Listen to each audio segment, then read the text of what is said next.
بسم الله الرحمن الرحیم. السلام علیکم ورحمة الله وبرکاته. ګرانو زده کوونکو، الله جل جلاله دې وکړي چې روغ جوړ او خوشحاله اوسئ. ګرانو زده کوونکو، زمونږ هره ورځ درس په دې ځای ویلو باید اکتفا ونه کوي، بلکې کور ته لاړ شئ، بار بار تکرار کوئ، تمرین کوئ، تر څو مو حروف صحیح شي او د حروف په صحیح کېدلو کې به انشاءالله تاسو ته اجر و ثواب اوسي. ځکه هغه کس چې قرآن لولي، کوشش پکې کوي، هغه هره دقیقه هر شی عبادت ده. نو موږ او تاسو کوشش دا ده چې دې ذهنه کور ته ځو، په کور کې هغه کوم تمرین چې په موږ روزانه کورنۍ وظیفه ده او هغه باید موږ او تاسو په کور کې هم تکرار کړو او خپل دغه تکرار ته دوام ورکړو. راځو ګرانو زده کوونکو، زموږ او ستاسو مضمون قرآن کریم دی چې کلام د رب العالمین د بشر د هدایت لپاره نازل شوی. موضوع مو سکون په 2، 3، 4 حروفو کې ده چې د پروني درس په ادامه کې موږ او تاسو نور مثالونه لیکو او مخته ځو. نو ګرانو زده کوونکو، موږ او تاسو 2 کلمې او 2 ترکیبه وویلې. اوس راځو ګرانو زده کوونکو ورپسې په 3 حرفو کې چې هغه چی ده؟ صلح ده. چی؟ صلح. صلح. صلح.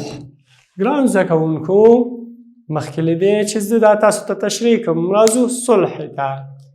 صلح زموږ او ستاسو ارزو ده، زموږ او ستاسو امید ده، زموږ او ستاسو د رب العالمین څخه دغه امید ده چې انشاءالله په افغانستان کې به دایمي صلح او دایمي سوله راځي او افغانان به یو تر بله دغه جنګونه انشاءالله ختموي. رب العالمین دې په افغانستان کې تلپاتې سوله راولي. نو راځو د دې صلح ترکیب ته. دغه صاد د لام سره صاد لام پیش صلح. صاد لام پیش صلح چې دلته موږ او تاسو دغه لام همغه حالت سره وایو. رقم لام به متوسط، صاد به ډک او دا به چی؟ صلح. صلح. لیکن که حالت دی ها ته وګورو پیښ لري، نو چې کې صلحو صلحو حو. رقم ها پیش حو. صاد لام پیش صلح. ها پیش حو. صلحو صلحو. څنګه؟ صاد لام ضم صلح، ها ضم حو صلحو. که جدا ولیکلو سره رقم به صاد پیخ، لام سکون، هی یا ها پیش. نو چه شو؟ صلح. سو حروف یو ځای شوي 3. صاد چه لري؟ پیخ. لام چه لري؟ سکون. ها چه لري؟ پیخ. دلته موږ تاسو په څو حروفو کې ویلي، همدارنګې موږ د الحمد لپاره یو بل مثال ورکوو چې هغه تاسو ته ښه واضح شي، ښه معلوم شي. لکه د الحمد لپاره بالمثال الانهار ده. چه ده؟ الانهار ده. الانهار. ګورئ چې تاسو دلته الف د لام سره تړو، بیا الف د نون سره تړو، بیا ها الف ده، هغه نه وروسته را باندې پیښ ده. نو چې ده دغه الف چې زه وایم همیشه مو په یاد اوسي. زما نصیحت دا دی چې الف نه ده بلکې حمزه ده.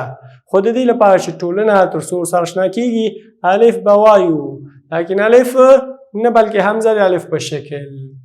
حمزه لام زبر ال، حمزه لام زبر ال، حمزه نون زبر ان، ها الف زبر ها، را پیش رو.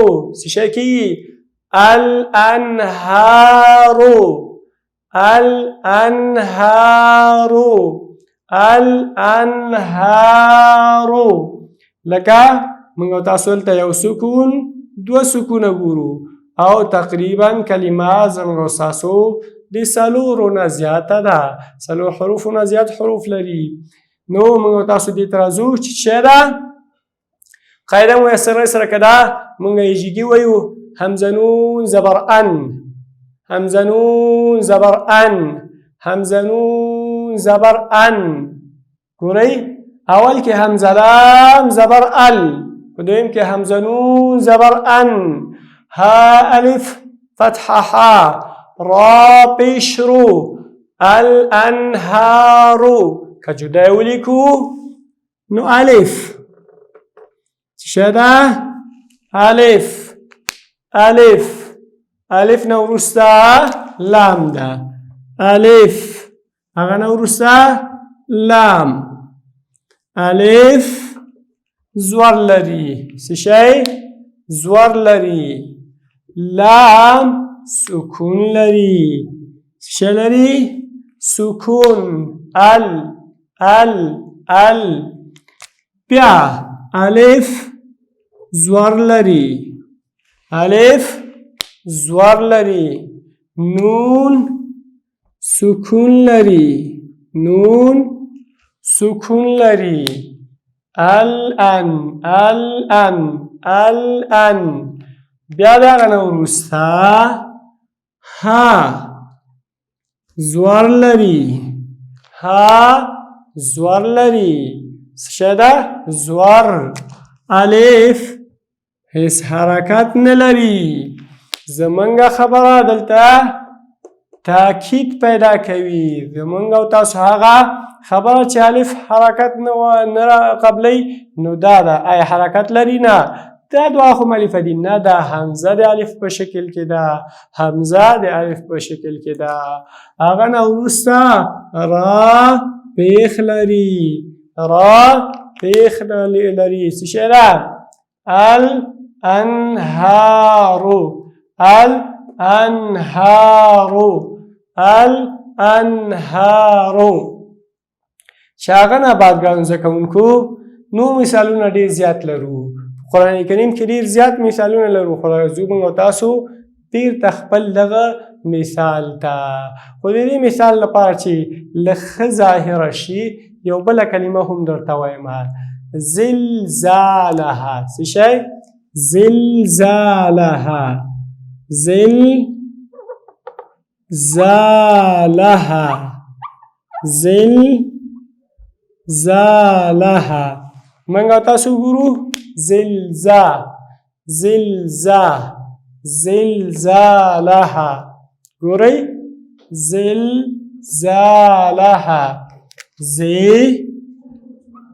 زیر، لام سکون، زور، الف پی حرکتا، لام زور، زور، الف پی حرکتا. شده زلزالها. نو ګرانو زده کوونکو دلته موږ او تاسو ګورو چې دوه سکونه لرو، یو دوه. سره رقم تلفظ کوو. الحمدو، الحمدو. چې انشاءالله په جګو صنفونو کې به وایو چې دغلته لام لام قمري ده، لام لام قمري ده. لام قمري مختصر یاد کړئ، یعنی دغه لام چې واضحه ظاهر ویلی کېږي دې ته لام قمري وایي. لکه القمرو که دا لام ونه ویلی شو بل حرف کې ادغام وشو، لکه دلته الرحمن وایو، الرحمن که الرحمن، الرحمن. نو دلته الرحیم وایو که الرحیم، الرحیم وایو. نو دې دواړو کې لام مثال شمسی ده او دلته لام مثال قمری ده.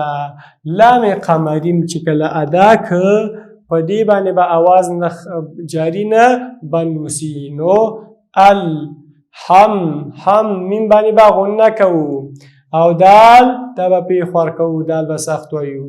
نو ما سره تکرار کوي.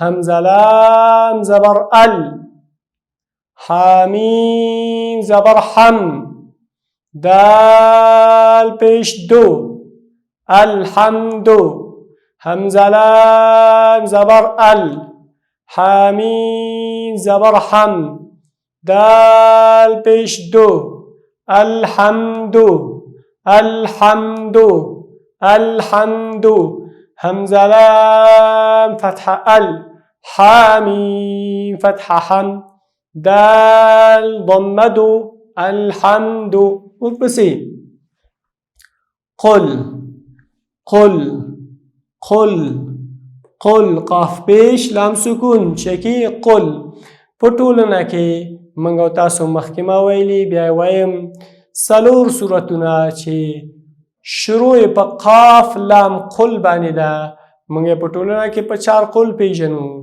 نو هغه مثال می تاسو ته راوړی چې په کتاب کې مو هم همدا لیکلی ګورئ قل قل قل قاف ډک لام تش صلح صلح صلح صلح صاد ډک لام تش هوا می پیش صاد لام پیش صل ها پیش حو صلح قاف لام پیش قل قاف لام ضم قل صاد لام ضم صل ها ضم حو صلح همزة لام زبر ال همزة نون زبر ان ها ألف زبر ها را پیش رو الأنهار همزة لام فتح ال همزة نون فتح ان